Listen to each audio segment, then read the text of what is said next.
California. You guys all right in the cold weather? You good? You picked a good week. It's not bad. Let's see. We're going to go back east again. We did Texas, Georgia. Hi, guys. All right.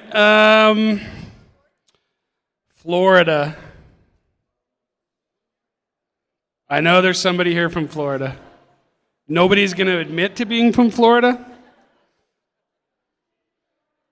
All right, and then there is one team that had to go through customs to get here. Where's our team from Calgary? There we are right here. Very good. Welcome. We are excited to have you here.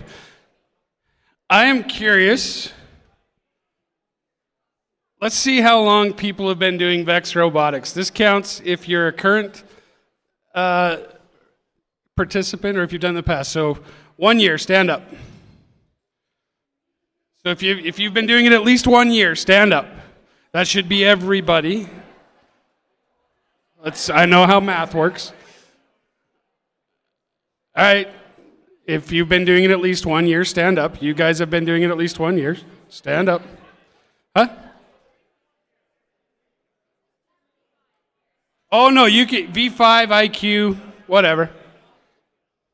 Okay, 2 years. If you've been doing it 2 or more years, if you've been doing it less than 2 years, sit down.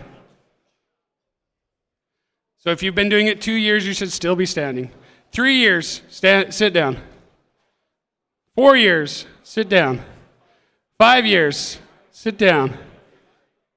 6 years. 7 years. 8 years. How far do we have to go, Dylan? 15 years for you? Dylan has been doing it for, Dylan's going to keep that a secret. All right, so we've got lots of experience in here. My name is Jeff Jensen. I'm the event partner here at Rumble in the Rockies. We appreciate you being here, making the trip. As you can see, we got a lot of people here. We're excited to have you here. There are a few people I need to recognize, starting with the committee that puts this event on now for the second year. I think they're in the volunteer room eating snacks. I don't see any of them. Oh, there's one. So back here, he's hiding behind the pillar.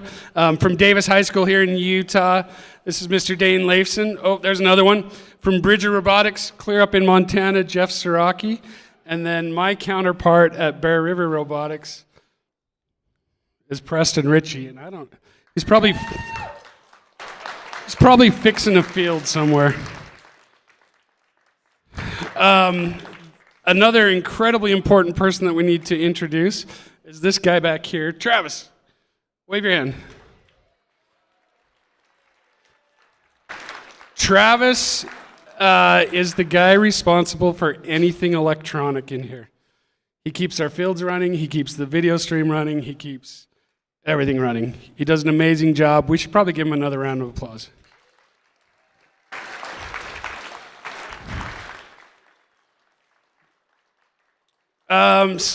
A lot of you probably know these three ladies where they're. So from RECF, we have Heather, Carol, and Michelle here. Glad to have them. And then in the red shirt back here is a gentleman named Jeff Tibbetts. He is our judge advisor. He is the one running the team of judges that will be out and about throughout the day. All right, huge shout out to our sponsors. There's no way we could do this without them. If you see the front of the fields, these are some of our biggest sponsors, and a thank you to them for sure. As you look around today, you will see lots of people in green t-shirts. You see some of them here. These are our volunteers. We couldn't do without you. Thank you, volunteers. We greatly appreciate all you're doing. Speaking of volunteers, if there are any kids here that are not participating that would love to be a field resetter, we would love to have you as a field resetter, so come find us. Come find one of the ladies in pink. Let's see, a couple of housekeeping things. Number one, queuing. It's a signature event. We're not going to come chase you down. There are monitors upstairs that will tell you where we're at. We will do our best to stay on schedule that you'll see in Vexvia. Please be to your matches on time. Traffic patterns. We've got some barriers around. Please don't cross them. They're there for a reason. There are a lot of people here today. We need to keep everybody safe. We need to keep equipment safe. So these things are here for a reason. There is only one person allowed to go over it, and it's because he's able to step over it, and that's Travis. So if you see him going over it, it's okay. These stairs back here, please reserve them for coming down to matches. Okay? If you're a coach, a mentor, a parent, if you're just coming down to see what's going on, use the other stairs. We need to keep this traffic area open for teams. Yep, and then you'll see arrows on the floor. There'll be people helping direct you around, but we just need to be aware of that kind of stuff. That's Travis's domain back there. Don't go back there. It's scary. A lot of you have wagons and carts. Again, it's crowded. There's a lot of people. Jenica, our head queuer, made a nice little, if you've ever been to Disneyland or Disney World, you see the wagon parking areas. We've got one over there. Park your stuff over there. Carry your robot. You'll be okay. All right, 2 more things. Can anybody tell me what rule G1 is? Respect. All right? We will be watching and enforcing that closely. We expect you to be respectful to your teammates, your opponents, your alliance partners, the refs, the judges, the volunteers, the janitors, the homeless guys on the corner. Doesn't matter. We're going to be respectful. Okay, can anybody tell me what G2 is? Student-centered. Okay? This is a student-centered organization. You are responsible for building, designing, programming, competing with your robots. Parents, coaches, mentors, whoever, it is a student-centered program. We ask you when you are up in the pits, you're welcome to be up there checking on your team. If you have a need, I'm speaking specifically to the adults now, if you have a need to be on your laptop, working, checking email, whatever, do not do it in the pits. We don't want anybody to think that you might be doing something you shouldn't be doing. Shouldn't be working. Maybe you're an engineer and you write code all day. Great. Don't do it in the pits. Please find another spot. We don't want to have any issues with that. Good? Any questions on that? All right. Last 2 people I'm going to introduce are these 2 gentlemen right here. You've probably seen them in green shirts at Worlds. So they are both Worlds referees. This is Dylan Peterson and Nathan Rossi, and they are going to take things over.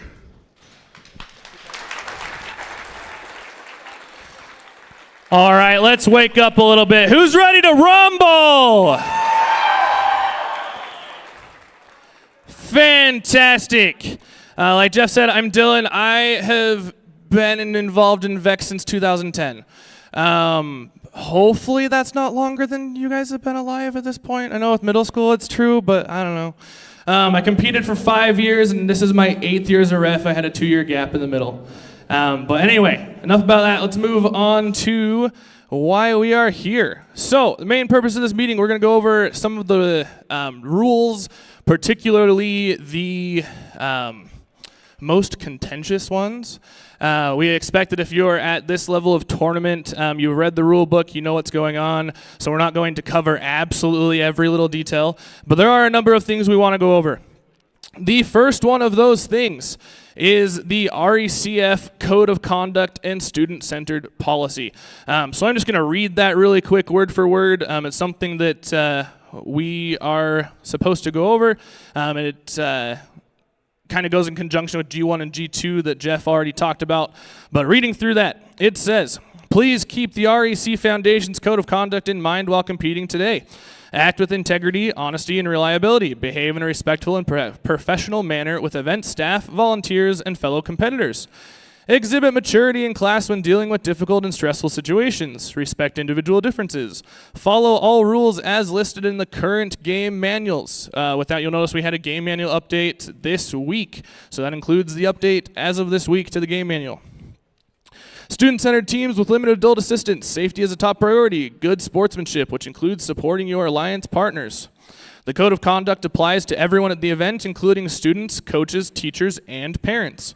Reminder for the coaches and parents, VRC is a student-centered program. Your job today is to be cheerleaders, make sure your students stay well hydrated and fed, and be a source of encouragement so your students can flourish. If you notice a violation of the code of conduct or student-centered policy, please provide any information and/or photo, video evidence to the event partner, head referee, or judge advisor immediately.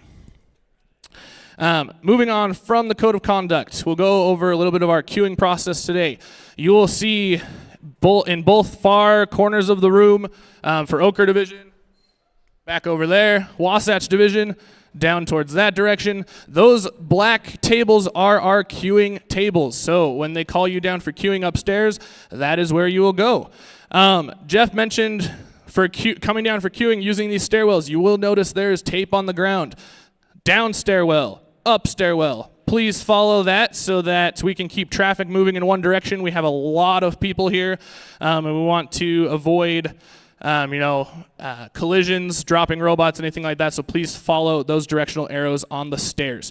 The other thing that has not been mentioned yet of where we want you to avoid, you will notice in front of the two projectors in the divisions, or the gentleman in the green over here sitting, there is a platform there that's pretty close to the projector screen. That is a very skinny walkway. We need to leave that walkway open for the referees and other volunteers. If you have a reason to walk through there, go around the back of the screen. There are do not cross signs taped on the ground. Gandalf is there to tell you to not pass. Please listen to Gandalf and go around the back of the screen. With queuing, please make sure that you are ready to play at the queuing table.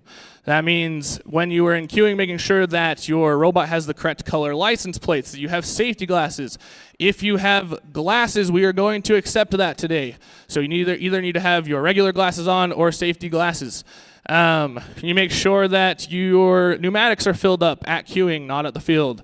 So all those things to make sure that when you get to the field, your robot is ready to compete and ready to play. Before the match, it is your responsibility, as well as ours, but it's your responsibility to double check that the field is set up correctly. If something happens and we ask if you're ready to start the match and you have said that yes, you're ready to go, and we start the match and after the autonomous mode, you realize that one of the stacks of rings was flipped upside down, that sucks, but we're not going to change it. You had the opportunity to look at the field, make sure it's set up right, and to let us know before we started the match. After the match starts, the field is set up the way it is.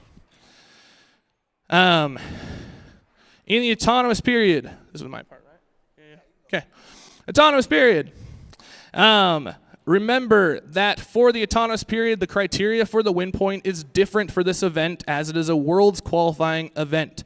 That criteria is, if you are the Red Alliance on this side of the field, you must score 4 rings at least of your alliance's color on 3 different goal posts. Those posts have to be on your side of the field. So if your opponent accidentally scores a red ring for you, that does not count towards your 4 rings. One of those 3 goal posts the 4 rings are placed on has to be your alliance stake. The other thing, both robots must not be crossing over the starting line at the end of the autonomous mode, and at least one of your robots needs to be touching the ladder, like Nathan is. That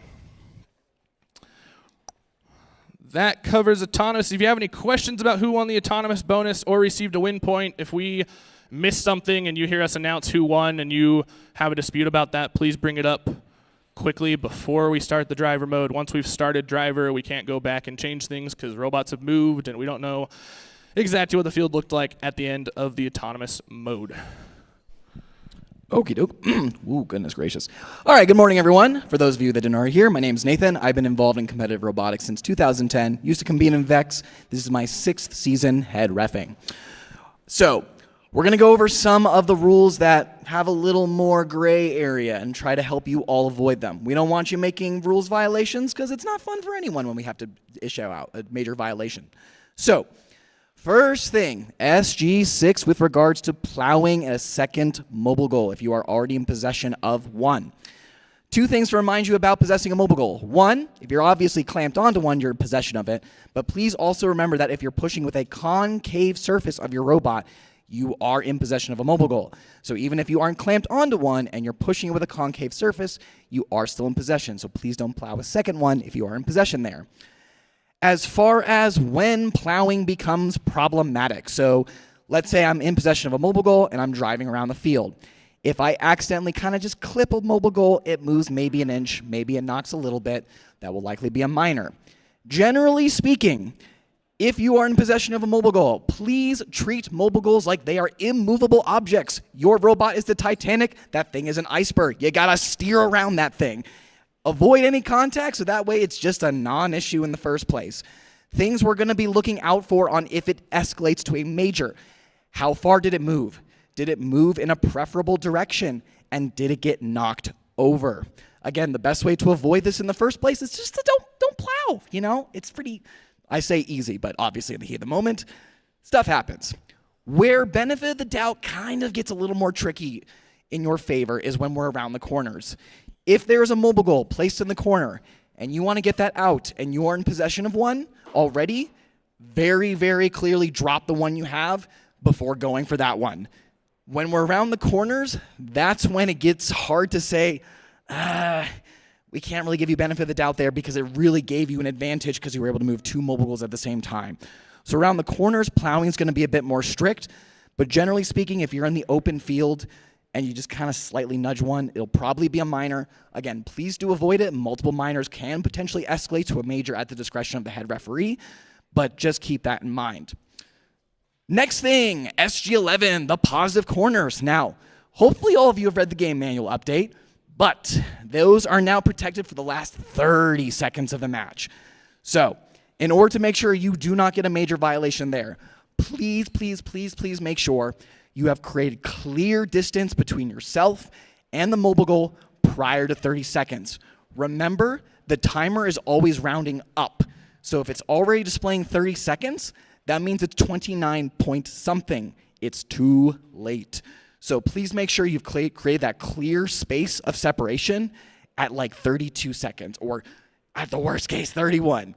It's not fun to hand out major violations of those. You all should be very familiar with that at this point, but you know, there's some muscle memory to make sure you're switching over to 30 seconds instead of 15. So just be mindful of that.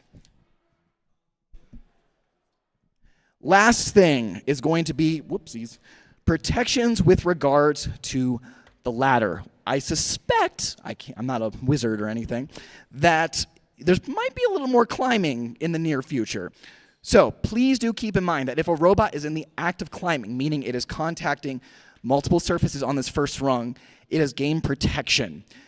So please be mindful that if someone's getting ready to climb, you can play defense on them. That's cool. But the moment you see them grab onto it in some shape or form, then they are protected. That one should be pretty straightforward. But again, that's just another potential area where if someone's getting close to climbing, they're more than likely going to get benefit of the doubt since they're acting offensively in that moment. So just be careful if you are going to be playing that kind of defensive strategy.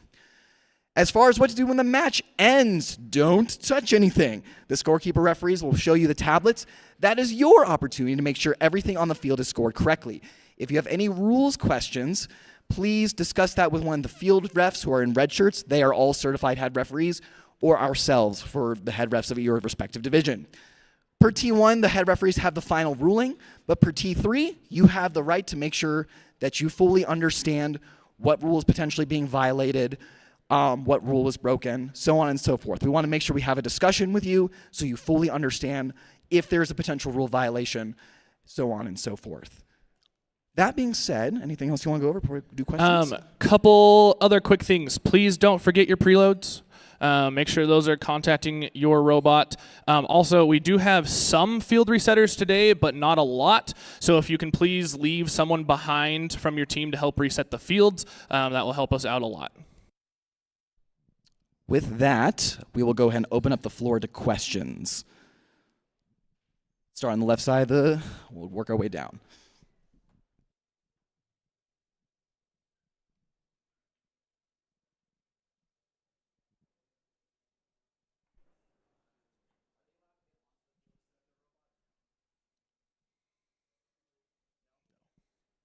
No.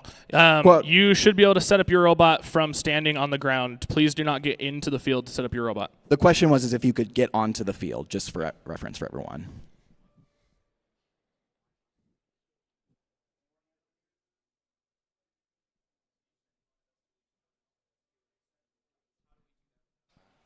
I don't know which one of them. Yeah, you can get on the field to reset it. But a caveat to that is if you get to the field for your own match and you see that something is set up incorrectly, please ask a referee before adjusting something on the field. Or one of the scorekeepers. I'd be okay with that as well. But please just don't reach into the field and start adjusting stuff without talking to somebody. The other thing I was reminded of really quick, we have had lots of issues already this week with middle school with our cables getting broken. So when you unplug your controller from the field, please leave the cable in the field instead of dropping it on the ground so we can try to mitigate people stepping on our cables.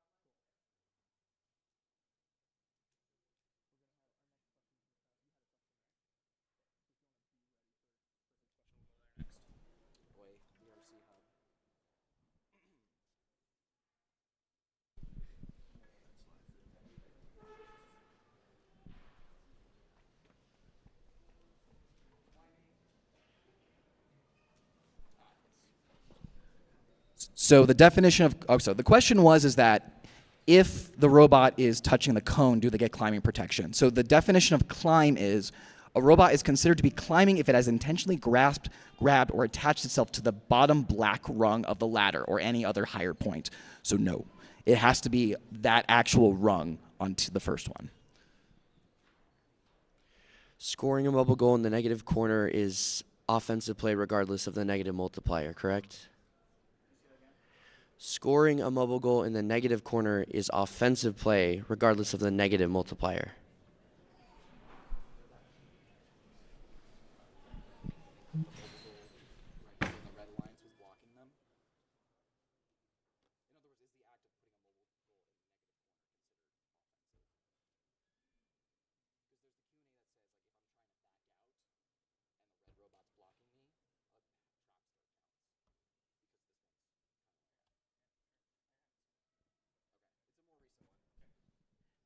Generally speaking, yes, but it will depend on the context of the match.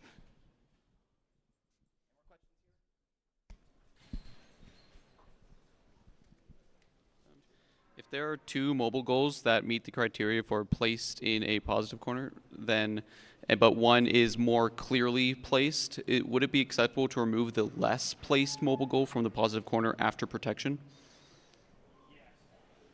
All right, I turned my mic off instead of on. Yes, that is okay because only one goal is allowed to meet the definition of placed per corner.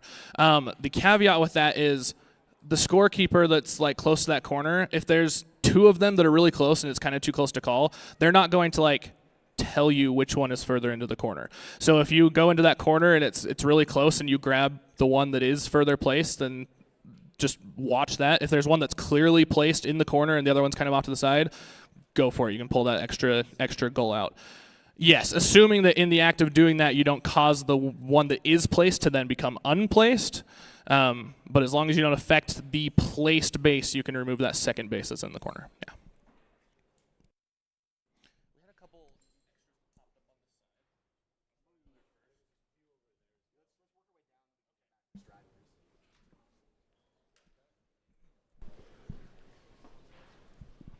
Is it okay if we switch drivers mid-match? Move the controller to a different driver. As long as you're handing the controller between drivers who are in the drive station, yes, that's okay. More specifically in skills, it's okay for both, right? As long as it is one of the 3 drive team members at the field, yes, that's okay. Okay, thank you. No tag in, tag out for spectators, basically. Match schedules are confirmed, right? Match schedules are confirmed? Yes, they are published. They are published and confirmed.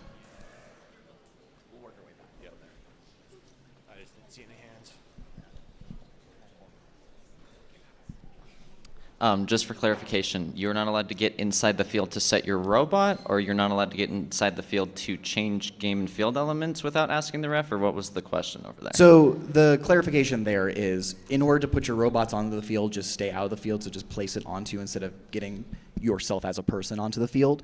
And then if something is not placed correctly, so if a mobile goal's not turned right or the rings aren't set correctly, ask a scorekeeper, ask any of the referees around the field to fix that for you, since technically the teams are not allowed to fix that. What is your recommended procedure for robot disconnections during a match? One thing we didn't bring up earlier, we have had some disconnect issues with middle school. Please, if you are in one of the alliance, why am I dropping this? The driver, if you're on the drive team, have your phone in airplane mode at the field so that we can try to mitigate some of that. If your robot disconnects, do not unplug your controller. If you unplug your controller, it messes up the logs and we cannot go back and see why your robot dropped. If it's a radio disconnect, it's a problem between your controller and your robot. There's not much we can do about that. It's not a field control issue.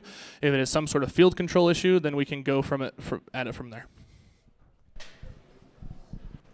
I have a question about double possession. For example, a mobile goal is on the back of my robot, but I did not clamp it.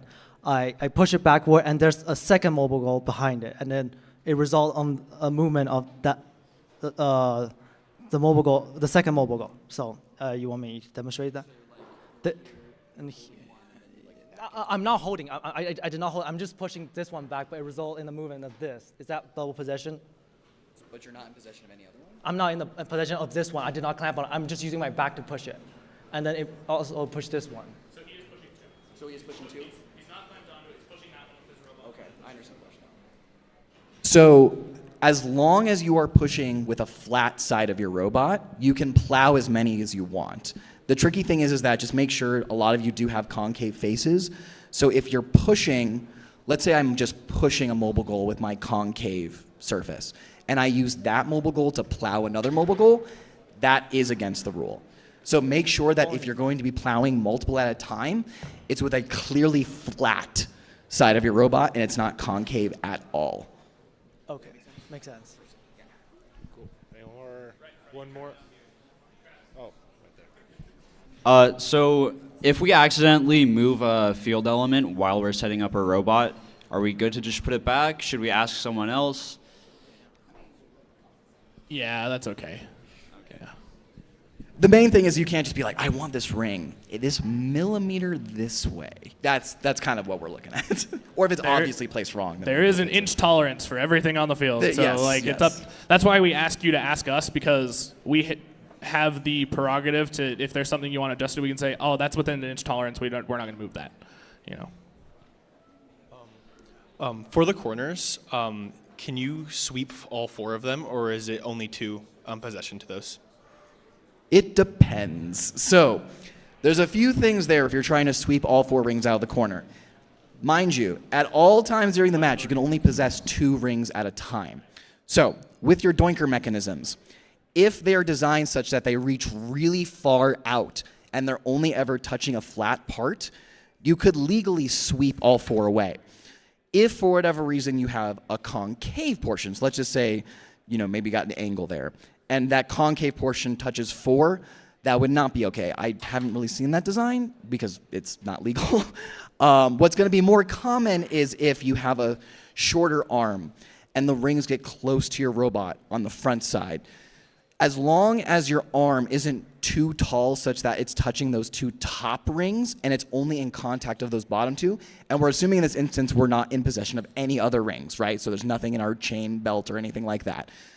If those 2 rings touch those 2 faces that now it's a concave surface, I'm legally possessing 2 rings while the 2 on top are kind of just sliding with it.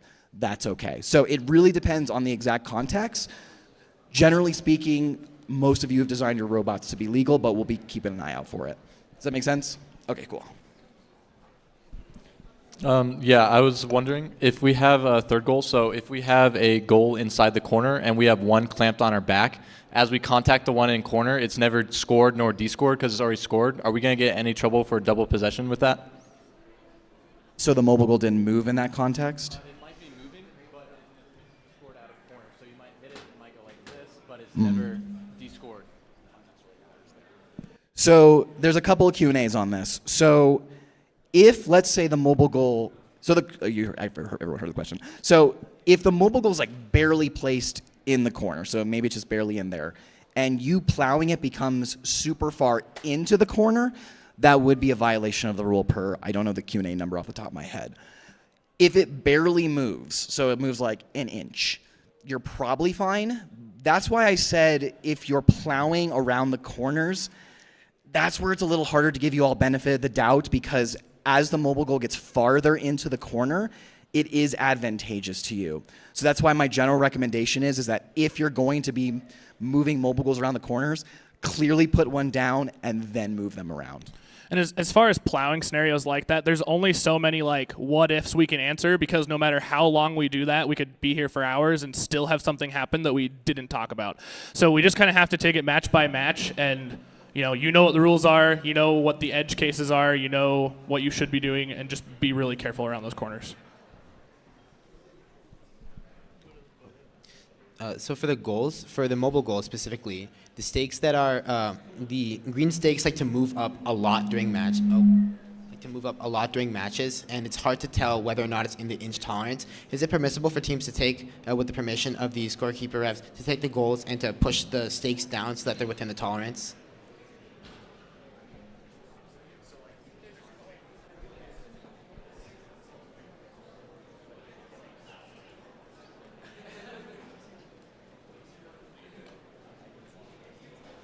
As long as we're not super behind schedule, and sure. Hi, so if you are holding a mobile goal and touch another goal but don't change its scored status, how will that be ruled? Generally speaking, it's probably a minor, but it depends on the context of the match. So in order for an SG11 to escalate from a minor to a major, the main thing is that the goal has to become unplaced, right? So it has to go from place to place, or sorry, place to unplaced or unplaced to placed. So that's kind of where the main threshold's going to be. The only reason why a minor could potentially get up to a major is if you've done it like you've gotten a minor every single match, but that's just because you've committed multiple minor violations escalating. But generally speaking, if you accidentally tap it, doesn't change its placement status, it's likely to be a minor. Probably have time for one more question. I think there's a hand way over there.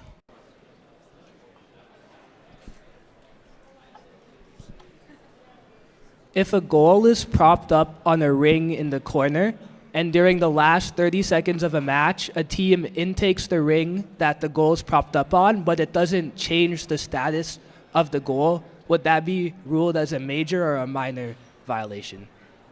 So you're saying if the goal is partially propped up on the ring, but it's still touching the ground somewhere, so it is still scored, that should be fine as long as it doesn't change whether the base is placed or not. I'd say that's okay. Even if the ring being scored changes the outcome of a match, or does like... So the protection is only for the mobile goal and rings being put onto the mobile goal. So if there's just a ring hanging out, as long as you don't change the placement status of the goal, you're free to take that ring. As long as, I will add, if you're taking the ring out from underneath that mobile goal, you can't put it on that mobile goal that's in the corner, but you can put it somewhere else. Yeah. Just be very careful if you're pulling off that strategy, because pulling a ring out from underneath the mobile goal, it's probably likely to accidentally unplace it, just as a general security thing.